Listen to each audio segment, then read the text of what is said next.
Chapter 3. The Greatest Magic of All. Immortal Hand and Eye. Examine the myriad geometrical designs of snowflakes, and you become immediately aware that behind creation lies a supreme mathematical mind, a millionfold more comprehending than that of the most erudite of scientists. The ordered spinning of the planets in space, the arrangement of solar systems in the universe, the design of the atom, the deep and inscrutable mystery of animation. Surely we are blind if we fail to recognize the working of a supreme intelligence, guiding, molding, directing with purpose. Out of the infinite plastic creativeness of this intelligence have all things sprung. It makes all, fashions everything from itself. Man does not hold the fate of the universe in his hands. That fate is safe and sure in the hands of its creator, and that creator has incarnated in man all of its potentiality and power. Steps among the stars. There is a hidden cause of all things, hidden because it is not visible, invisible because it takes no special form, fits no special description. It lies eternally and omnisciently behind the consciousness of every living thing, and it determines all fates, all consequences, all conflicts and resolutions. It is not thwarted in a single aspect of its being or purpose. There are within it no loose ends, no unresolved conflicts. It is universal mind, divine intelligence, the secret self that animates every living thing. It is as large as infinity. There are no limits upon its capabilities or powers, and it resides completely and entirely within you. Hidden though it be from your surface mind, it is your own immortal self. It is the sole being, the one mind, the solitary life, the only true presence, the one real self in existence. Immortal, never born, never dying. The infinite sides of its manifold nature are expressed on the stage of life, and each of its creations contains within it all of the essence and power and intelligence of the Creator. Each has within it the secret self. Life taps us on the shoulder. If you focus yourself in the surface mind, then the dimensions of life are forever hidden from you.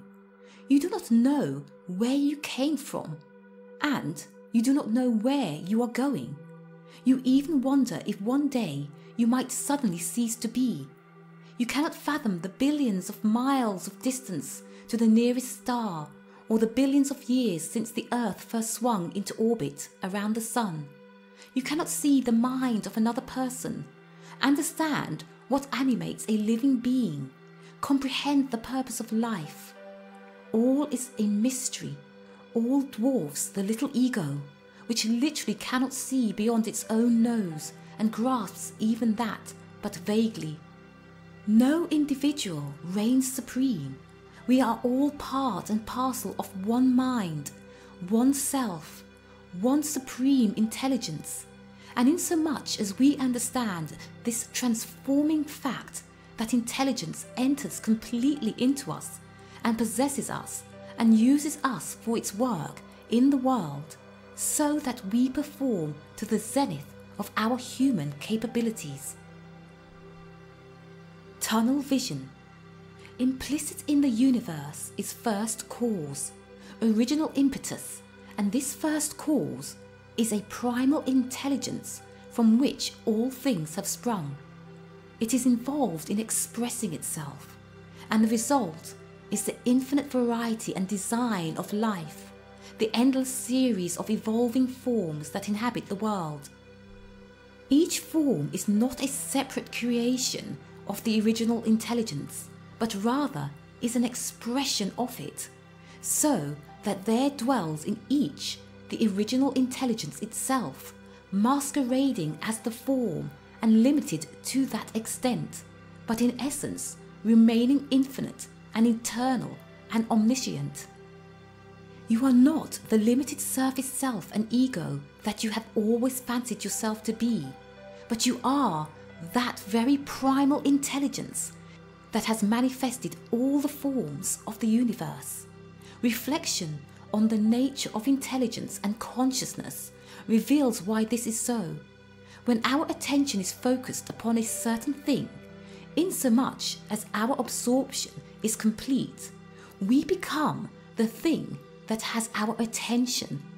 This tunnel vision quality of consciousness is responsible for the remarkable phenomena of hypnosis. Where hypnosis is deep and consciousness may be directed toward a single object, subject becomes object and does not know himself in any other way. If told that he is a duck, he quacks and waddles. If told that he is a bear, he growls. Surely universal intelligence itself must be so absorbed in each of its manifestations, becoming the thing it has become with complete amnesia for its true state and all other manifestations of its nature. This is why we do not know what we truly are and become the thing that our consciousness is focused upon. Conceptual universe. It would seem that universal mind or primal intelligence has the ability to become anything it would become, or rather that its inherent nature is to become anything that takes root within it as idea or as thought. The existence of this universal mind must be purely mental. Chief and perhaps solely its activity is thought. It is thinking, and each of its thoughts is manifested as a form in the material world. Each thought contains within it all of the intelligence of the thinker, so that a thought is a thing capable of developing other thoughts. Thus, if a man is a thought in the mind of an eternal thinker, then all of the intelligence of that eternal thinker is latent in the man, and thus the seed of liberation from a directed and focused consciousness is implicit in each of us. We can, in effect, become anything, do anything, since behind our focused awareness lies a universal and omniscient mind. The seed of all possibilities lies within us. The metaphysical aspects of the relationship of universal mind with your own surface mind must be grasped in some manner before it is possible to free yourself from bondage to sensual reaction and slavery to circumstance. It is perfectly all right to admonish a sufferer from circumstance to think positively, but all too often he has not the resources within him to accomplish this. It takes a wealth of spiritual resource to produce the courage necessary to free the soul from bondage to the surface self, and it takes a heap of courage to sustain that leap into the void of absolute freedom that comes with complete reliance on the secret self. The eternal thinker. Life for each of us is exactly as we construe it to be, and this is the mental law under which we live. All notions of theology and metaphysics are, for each of us, exactly as we construe them to be, for the ideas that take root in our consciousness determine the scope and limitation of our consciousness. In short, God is as we fancy him to be, and we have only to change our notion of him in order to change him. He is idea only because he is mind, and that idea, which is the largest, the most perfect, most workable, clearest, is therefore the nearest approximation of the Godhead. The metaphysics upon which this book is based is this: There is an eternal thinker, eternally thinking, and each thought he thinks appears to be separate from him, but it is not. It represents the thinker only, but not entirely, and insofar as the thought exists at all, it is the thinker, though not completely. The thinker is God, the thoughts, man, and God has absorbed himself in the thought, but is not bound by this absorption, and may liberate himself at any time by expanding his awareness. As long as man is absorbed in the ego, he is absorbed in the thought and remains the thought, is bound by the idea that actuated him in the first place. But when he lays aside his absorption in the ego, then his entrancement has begun to shatter, and he is beginning to recognize himself as God. We must penetrate the apparent duality of life before we are able to clearly understand our oneness with the secret self. There are not many different natures and beings at work in the world, only one. All are different aspects of this one being. In each is enclosed that amount of consciousness that determines the form of the thing, but the consciousness enclosed is still the consciousness of the secret self, limited and apparently separated because it is absorbed in the thing it has become. And this absorption, this limitation, is what we know as surface self, as ego, and it is the veil that separates us from knowledge of our vaster nature and true being.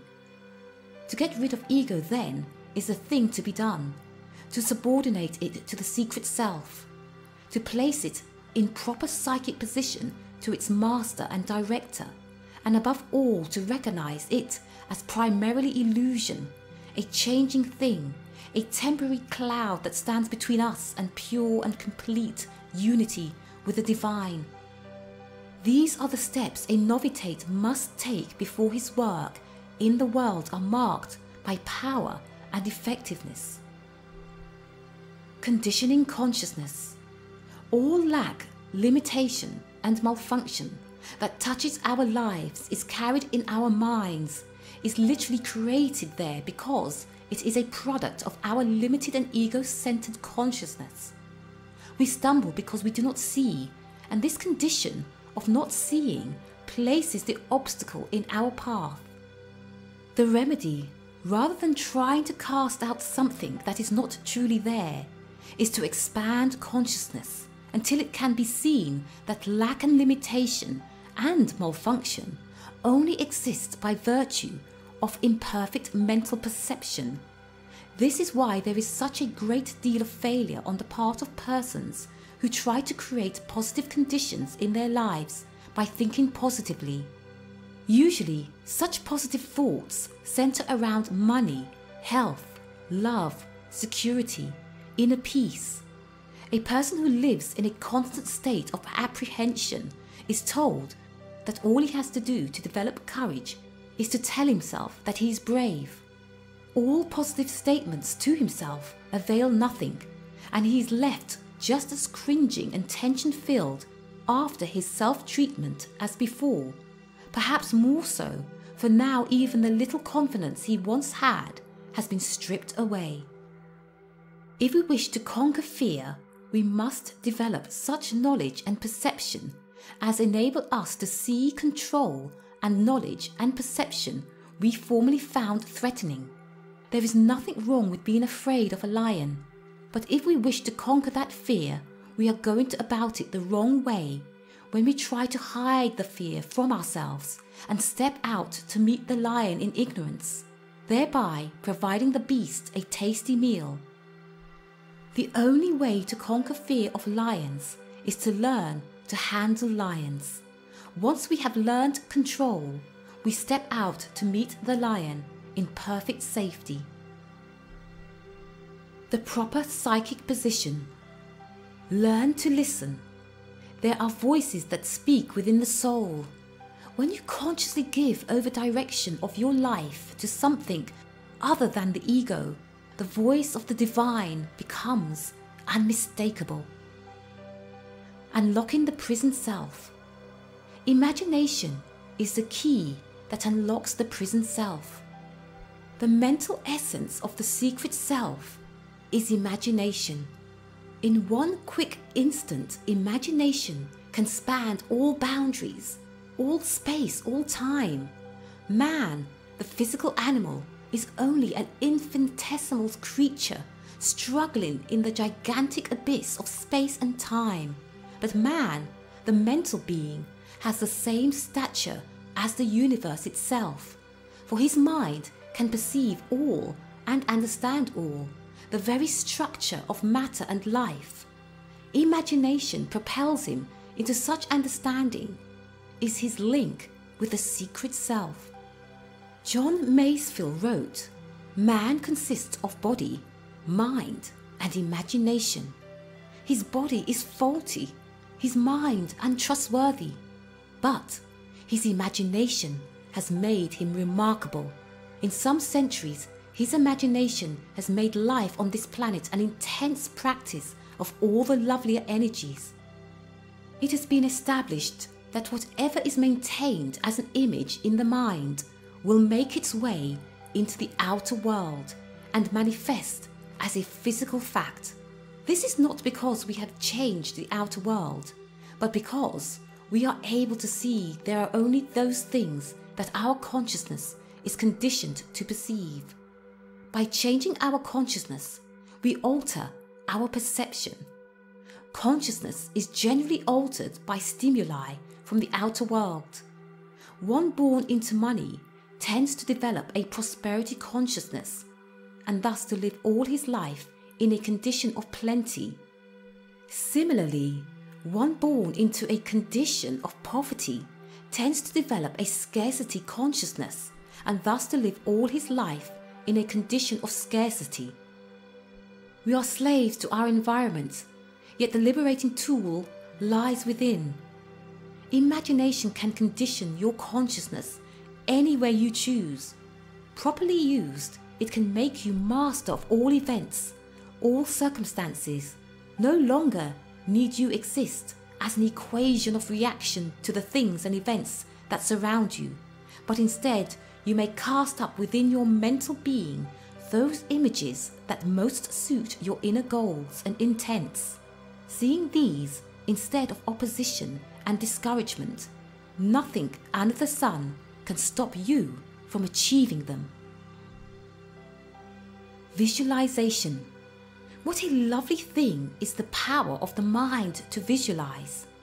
Scenes, whole arenas of action may be cast up within the imagination, in full colour and sound at a moment's notice.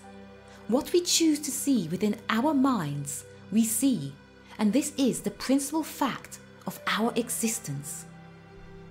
We are always no more or less than the things that take root in our consciousness, and when we determine to keep out all that detracts and restricts our limits, then we have taken our first step in making our lives a self-determined affair rather than a reaction.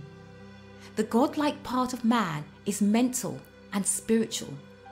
What is so astounding about his existence is not his hands or eyes or heart or liver or even brain, but the fact that he thinks, visualizes, conceives, originates. By an amazing gift of some genie, he is able to choose what he will think and thereby determine his fate. All creativity stems from the relationship of the surface self with the secret self, and from the dynamic effect of imagination upon the secret self. An author puts himself in tune with his muse by first subordinating his surface self to some power within which he knows to be great and vastly effective. He then focuses his imagination on his story and his characters, and by a process that seems entirely independent of him, they begin to move and reveal themselves, and the story unfolds. He's not making it up. It is as real to him, more real in fact, than the chairs and the desks in the room. What is happening in his mind is happening within him, and he acknowledges it immediately as being part of him, as changing him, as making him different than he was before the story came and the characters performed. Upon the moving screen of his mind, an intensely significant and highly symbolic drama is played, for what he visualizes there is taken unto him and becomes a part of him, and his consciousness is altered by it. It is not the author who creates the book, but the book that creates the author. Just as we are all creations of the mental images and ideas and thoughts that have found a home in our minds. The seed of perfection. We fancy ourselves as concrete things. The truth is, we neither know ourselves nor are we the same from one moment in our lives to the next. It is nearly impossible even for families to recognize a loved one after 30 years of absence, so greatly has the self altered. Shakespeare indeed perceived the many masks donned by the secret self in its journey through life, and the man who points to himself and charging his surface mind and ego to be recognized says, "I am this," or "I am that," only bespeaks his tendency to become like the image in his mind. The rest is illusion. The emerging knowledge of self naturally brings with it a fear of the vast and impenetrable universe. There is no such fear in a cow who, chewing cud and contented with pastures, does not know itself as a cow or anything else. It simply exists as a complex bundle of nerves and blood and tissue, reacting to situations that surround it according to a set of established reflexes called instincts. To be aware of one's self is to be human, to have arrived at that current highest stage of evolutionary development of the secret self. A number of individuals have evolved much further, and more are breaking through each day. Soon, a new race of intellectual and spiritual giants will appear upon the earth, as higher in consciousness, to whom the secrets of space and time and dimension will be revealed, making the entire universe home, journeying from planet to planet, star to star. Stargazer. Sterling became a student of philosophy at very nearly the same time that he became a student of astronomy.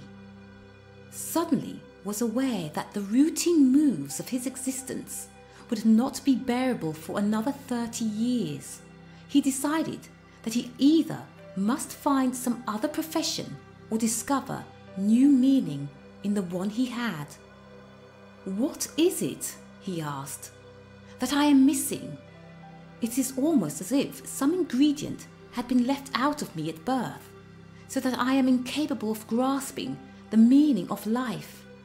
I see the design in all, in the heavens, in the logic and concentration of man's intellectual effort, but I cannot see what it has to do with me, why the simple fact of my existence has anything to do with the world and what is going on in it."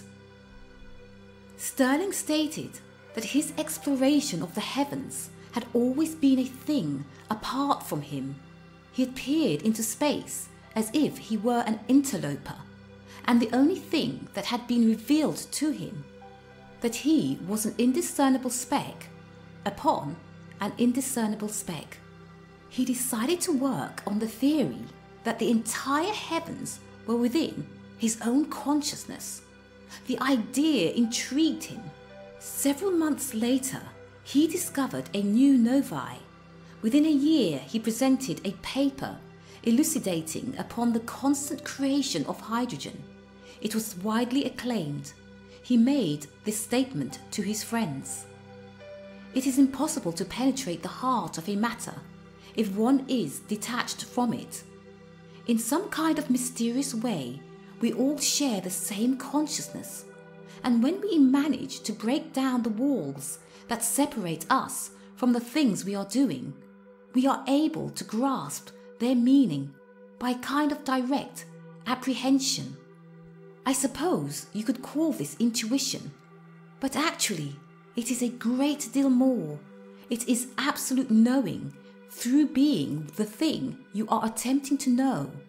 If this sounds mysterious, I can only say it happened to me. I found the novi not because I saw it, but because I knew it was there. I was able to help on the constant creation theory, not because I am a mathematical genius, but because I knew deep inside of me that it was so. Expressing the unexpressed. Carl Jung wrote, "Since we cannot develop backwards into animal consciousness, there remains only the more strenuous way forwards into higher consciousness. Nearly all human ills, fears, guilts, hostilities, and frustrations stem from the fact that we no longer have the insentience of animals, but have not as yet expanded our awareness beyond the limits of our surface self. As long as we remained chained to our surface selves, life will be a burden which we are not fit to cope with. The delusion of separate ego self is so strong in many people that no amount of persuasion, example, or proof can dissuade them from the illusionary consciousness. As long as it works, it's okay with me, seems to be their conclusion, and they do not see that it isn't working at all, that they are only automatons, moved about by their reactions to outside stimuli. As long as they acquire sufficient material comforts, they are satisfied with the present level of their consciousness, and are bound to insentience, do not aspire, so cannot possibly expand. All things are made from one thing, develop in one direction, and all paths converge in some infinite place where each shall find his home in the heart of the secret self. We are that very thing that has fashioned the earth and the planets, whose infinite intelligence and myriad design is found in the complex geometry of four-dimensional space. We have only to resign the mask we present to others and ourselves, to let go of ego and seek residence in a wider range of consciousness, and there will be revealed to us at once a living universe of which we are not only the center, but which we completely contain. Higher planes of consciousness. There are planes of consciousness that no one yet has penetrated. Waiting for the intellectual adventurer is a whole host of unexplored realms of the mind.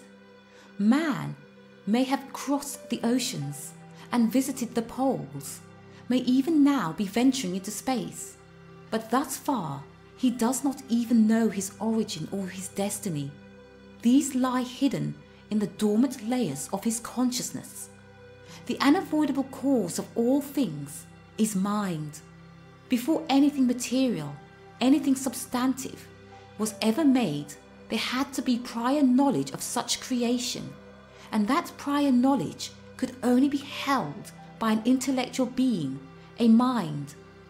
It therefore follows that in the crucible of creation, the thought always precedes the thing, that thoughts themselves are things in the process of being formed. The nature of existence is to be conscious. To be conscious is to think. To think is to give form to thought. For all consciousness is motor, and the moment a thought impresses itself upon consciousness, consciousness sets about giving it form. Everything that exists by virtue of consciousness. It is made from nothing but primal intelligence, exists because it is idea or thought in the mind of primal intelligence.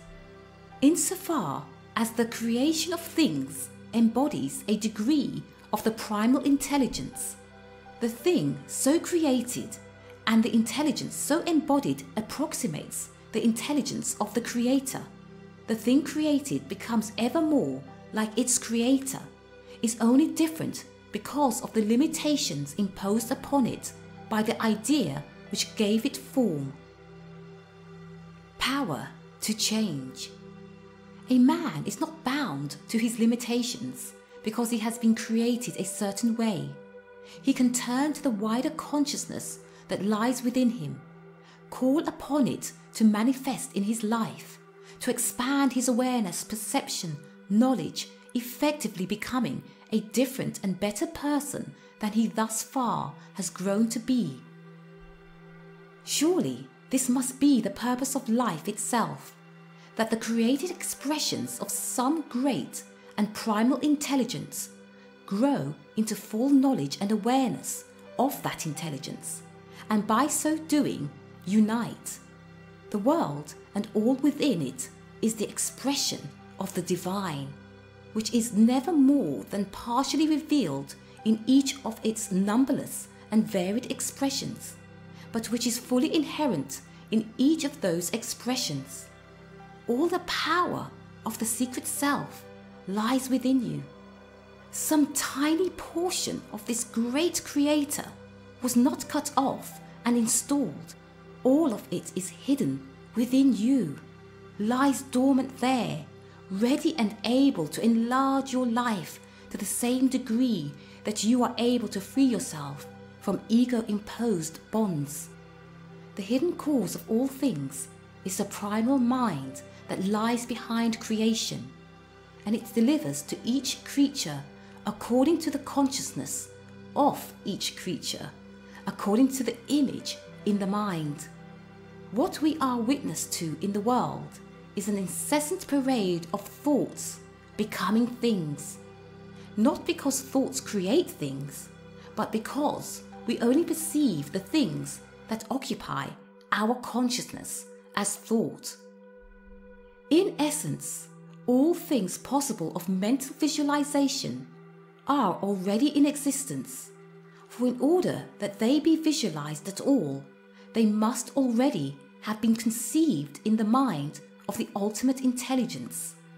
Therefore, there is no such thing as a new thought or new idea from the standpoint of the secret self, but each idea or thought is only new from the standpoint of the individual consciousness which apprehends it. As soon as this idea takes root in individual consciousness, the individual soon perceives its material counterpart in the world. It then seems that the idea created the thing, but in actuality, the thing was there all the while. It existed in the mind of the secret self and awaited only perception by the individual consciousness. We see only what we are. It is an established fact that a half-dozen people can stand on a street corner and each see things that are imperceptible to the others because of the different qualities of their consciousness. One man might be a realtor and be primarily concerned with the value of a vacant lot. Another might be a doctor and be preoccupied with the erratic gait of a pedestrian. Another might be an advertising man with his attention focused on a vacant billboard. Still, another might be an old lady concerned with the speed of the traffic. Because of the infinite variety of the human species, it would surely be impossible for any two people out of any number of combinations to see exactly the same things on the same street corner. What we see is always a result of our consciousness. We see only that which already has been cast up as mental image in our minds, and we see only that which we are. There is no liberation from this fact. It is the basic law of existence. It can be used to restrict consciousness, or it can be used to expand consciousness, but work it must and always. By using it, and we cannot help using it, we either shrivel our souls or expand them. There is no in-between. We are cursed or blessed from within, and upon the judgment seat sits our ego, a false judge to be sure, an illusion to begin with. When we subordinate ego to secret self, then we are able to expand consciousness and increase awareness to fully use the law of growth and power. But as long as the ego remains king, that long will be slaves to a tyrant which imprisons our consciousness within narrow boundaries. Trailblazers. The path that mankind treads towards discovery of unity with the secret self is sure. Such discovery is the goal of evolution. The earth one day will be occupied by a race of intellectual and spiritual giants in whom the secret self is fully revealed. Meanwhile, the path is not blazoned, and trailbreakers proceed singly, set oil along it, if you will. There will be as much satisfaction in the journey as in the destination, for adventure is here soul-stirring excitement, profound intellectual stimulation. Beyond you, aroused slightly, coming slowly, but always following, is all humanity. Wrote Thomas Carlyle, the lightning spark of thought, generated, or say rather heaven kindled, in the solitary mind, awakens its express lightness in another mind, in 1,000 other minds, and all blaze up together in a combined fire.